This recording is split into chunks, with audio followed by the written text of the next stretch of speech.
So when you're looking at the world of power inverters, pure sine wave inverters, battery chargers, transfer switches, all that kind of mess for your RV, off-grid power system, it can get a bit overwhelming. What products do you choose? What manufacturer is the best? Everybody's going to have an opinion on that. So how do you choose what equipment you need to buy for your system? And we're going to talk about that today here on Home on the Hitch. So make sure you stick around. Let's get started.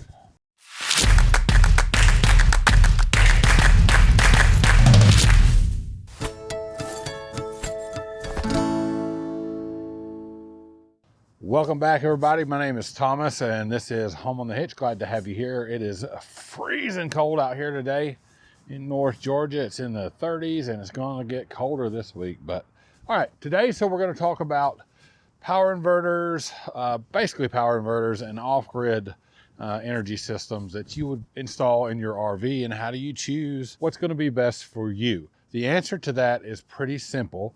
It's going to be based on how are you going to use your RV? What kind of power system do you need? Are you going to be using it off-grid all the time, every once in a while, or like really once a year?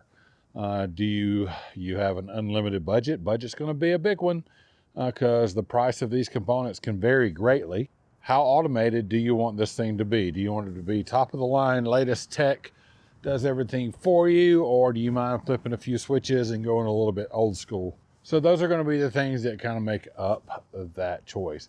All right, so when you are looking at the world of electronics and pure sine wave inverters, it is easy to get lost in tech specs, numbers, and get yourself worked up thinking this is the best or that's the best or I have to have this. Don't worry about that so much. Don't get yourself so far down that rabbit hole. Let's look at some manufacturers and talk about it just a little bit. So if you look at this stuff, you're going to run across Victron. Victron's been around since the mid-1970s. They made a big boom in the RV industry when they came out with the Multi-Plus and the Multi-Plus 2 inverters, which are devices that combine pure sine wave inverters with battery chargers, transfer switches, monitoring capabilities, power combining capabilities as well. So really a big deal, and definitely made a splash in the RV, boating, nomadic, tiny home community with some of their components. Going to be some of the more expensive components that you can buy, but if you have the budget, definitely going to be something worth looking at. You're not going to be sorry. Victron's going to stand behind their equipment. So they have a lot of other products out there as well. A lot of other things that make your installs easier and more high quality looking and operating. So definitely worth looking at Victron. You won't be sorry there. Another name that you're probably going to see when you're searching for this stuff is going to be Renogy. Renogy's been around since the early 2000s. They started more on the residential side of things, residential solar panels, solar systems. They have slowly brought themselves into the nomadic RV tiny home community, putting out a wider range of inverters and chargers and products targeted towards that audience. It is a big name. They've been around for a long time. They have great equipment, great solar kits that come prepackaged all in one to install on your RV. So definitely worth a look. Price is going to be probably a little bit lower than the Victron stuff. So if budget is something that's on your mind, Renogy is definitely a way to look at it. Real quick here, we're not sponsored by any of these products that we're talking about today. All the stuff that we're going to show you, we bought ourselves after our research. Those are probably the two main things you're going to find when you're looking at like power systems, off-grid systems for your RV. It's going to be Victron or Renogy. You're going to want to make sure that you look up Go Power. You're going to want to make sure you look at Xantrec, Magnum inverters. Studer Innotek is another company, I believe Swiss-made company. I think it really boils down to the fact that as long as you're dealing with a reputable manufacturer and you buy from a good company that's going to stand behind the product that they're selling, I really don't think you can go wrong with any of the manufacturers that we talked about. Any of their modern equipment is going to serve you well and do what it's intended to do. Just make sure you do your research on what the products are capable of and use them accordingly, and I don't think you're going to be disappointed. All right, so let's talk about our system and what we've chosen to put in our rig. We are going to be using two 2,000 watt pure sine wave inverters from Renogy, one 2,000 watt inverter for each hot leg, so we'll have a full 50 amp service. coming in from our inverters. All right, so I've made some drawings up of our system that we're going to be installing. We're going to show the components we're going to use and basically how they're going to be lined up in our system to make everything work. But maybe this will give you some ideas on something that you could do for your rig, either larger scale or smaller. So let's take a look at those right now. All right, guys, real quick before we get started on these, we're going to start out looking at the DC wiring diagram for our stuff or what we have planned. These are not professional diagrams in any way, shape, or form. So take them for what they are. I made them for us so I could keep track of things in my head. So what we were doing with our system. All right, so as it says, this is the DC wiring side. We're going to start over here. Basically, our two inverters that we looked at earlier are 2,000 watt Renogy pure sine wave inverters with A&L fuses and Seagate switches right there. If we move down to the bottom, I believe we're going to plan on starting with 600 amp hours of battery. You notice that these batteries all run up to one of these Lynx distributors. Now, these are made by Victron, and these are awesome. I'll throw up a picture of the inside of one of these here on the screen so you can see what it looks like inside. Basically, it is a 1,000 amp bus bar system that allows you to also have fuses inside there as well. So one Lynx distributor I will use for the battery hookups initially, and then a second one that can connect to the first we'll use for chargers, as you see over here. If you ever have an issue with one of the fuses, then it will light up and let you know which fuse is bad. All right, so coming from the negative side of this bus, the only negative cable running out of that is going to go to the smart shunt. That's the only negative you're going to attach there. If you attach any other system negatives to this side of the shunt, which is marked battery negative, B negative, you will not get correct readings on your battery monitor. We have a 60 amp DC to DC charger. What that will do, that will have a cable running from our alternator in the truck that will allow us to charge at 60 amps or below our batteries while we're driving down the road using power from the truck alternator.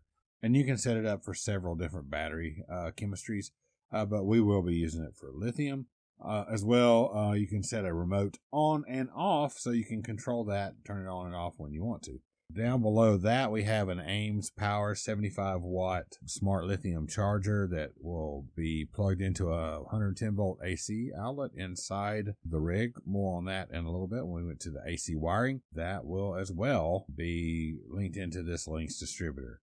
So all in all, that's pretty it for the DC wiring side of the whole business. Sometimes it looks like a lot. It's really not. And a lot of this stuff over here on this side, you have to remember, if you're using like a Victron Multiplus or something like this, a lot of this stuff is contained within the one device. And that is the beauty of the Victron devices, like the Multiplus. They pretty much are kind of an all-in-one. The charger, the AC charger is built in. The inverter is built in. So you have fewer devices doing the same job, basically.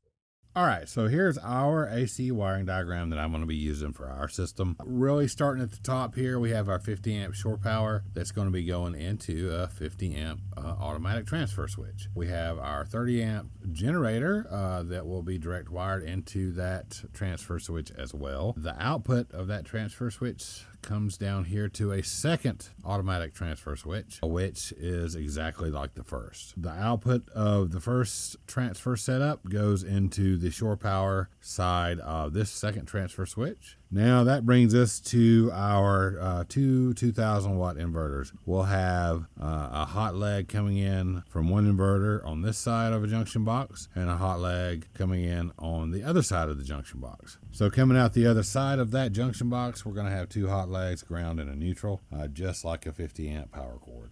That will go into the generator side of the second transfer switch. And then that output will go into the RV breaker panel. Now over here on this side, this is just out to the RV. That's out to your standard wired receptacles and all that. On the right side on the bottom, you're going to see the AC, the Ames Power 75 amp smart lithium charger. and you see that goes right here to the batteries. That is a charge going to the batteries.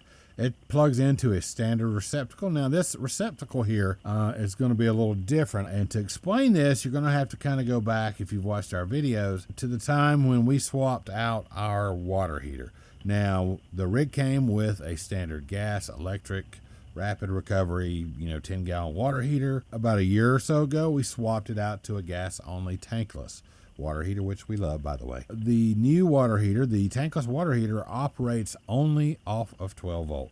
So in our panel here, our control panel where all our controls are, we have a switch that turns on the gas side of the original water heater and the electric heating element, which is like a 12 or 13 or 1500 watt element. So that's a big power draw, and it has its own circuit in the breaker panel. Switching to the tankless water heater left that circuit unused. So I have that wire capped off under there, and I'm going to extend it on into the compartment where all this is installed and install this receptacle. This switch right here, representing the electric switch from the original water heater, will turn this receptacle on and off. This is a 15 amp transfer switch and a 15 amp shoreline. So this is a 15 amp transfer switch called the Pro Watt by Xantrex. I'm going to have one of those in this circuit because I'm going to have a 15 amp shoreline as well that I'm going to add out front. The purpose of that is going to be if we are staying somewhere that only has a 15 amp service, like if we're at a national park or we're at somebody's house,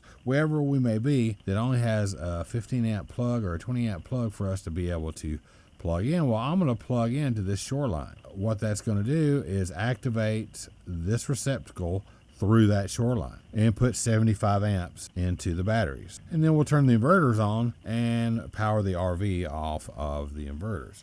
So that's going to be the system that we're going to be installing in our rig. So make sure if you getting some value out of this video that you hit thumbs up, subscribe, and we're going to have some videos of the install and the final project when all that gets done. So the reason we're trying to get this installed now is in June of 23, we're going to be headed to Alaska, hopefully for a few months. And I know we're going to be needing to boondock. So make sure that you take care of each other, love each other, make every moment count, because you don't know how many more of those you're going to have.